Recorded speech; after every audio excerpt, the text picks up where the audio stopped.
கடலைப்பருப்பு வெங்காயம் போட்டு வடை எப்படி செய்யுதுன்னு பார்க்கலாம். சாப்பிட்றதுக்கு ரொம்ப நல்லாயிருக்கும். அதை எப்படி செய்யுதுன்னு பார்க்கலாமா? அதுக்கு தேவையான பொருட்கள்: கடலைப்பருப்பு எடுத்து ஒரு பாத்திரத்தில் கொட்டி தண்ணி ஊற்றி ஒரு அரை ஹவர் ஊற வைங்க போதும். ஊற வச்சு அதை வெடிக்கட்டி வச்சு இதை மாதிரி மிக்சியில் போட்டு இதை மாதிரி அரைச்சி வச்சுக்கோங்க. ஒன்றும் பாதியமாக அரைச்சிக்கணும். அதுக்கு தேவையான பொருட்கள்: வெங்காயம், பச்சை மிளகா, கறிவேப்பிலை, உப்பு, சோம்பு. ஒரு பாத்திரம் எடுத்து நம்ம அரைச்ச கடலைப்பருப்பை அதில் சேர்த்துருங்க. வெங்காயம், கறிவேப்பிலை,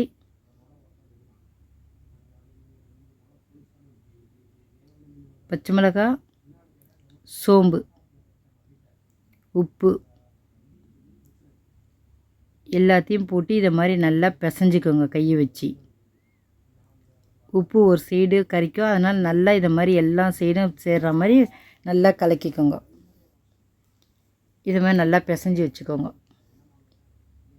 பிசைஞ்சிட்டு எடுத்து உருண்டை பிடிங்க. தண்ணிலாம் சுத்தமாக ஊற்றக்கூடாது. நல்லா இது மாதிரி கெட்டியாக மாவு பிசைஞ்சிட்டு அதை ஒரு ஒரு உருண்டையாக பிடிச்சி ஒரு தட்டில் வச்சுக்கலாம். சரி, இந்த மாதிரி இப்படி தான் வடை தட்டணும்.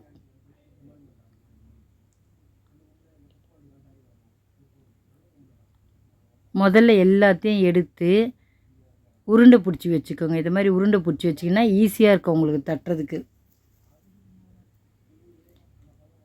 தட்டி தட்டி எடுத்து எண்ணெயில் இதை மாதிரி போட்டுடணும். போட்டுட்டு ஒரு சைடு வெந்துடுச்சு, இன்னொரு சைடு அப்படியே மெதுவாக திருப்பி விடுங்க.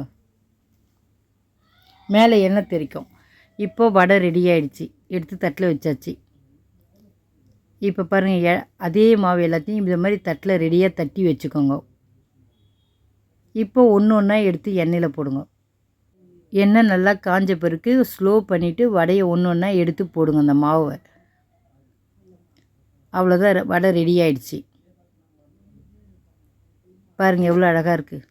சாப்பிட்டு பாருங்கள், இது ரொம்ப நல்லாயிருக்கும் இந்த வடை. இதே மாதிரி செஞ்சு பாருங்கள்.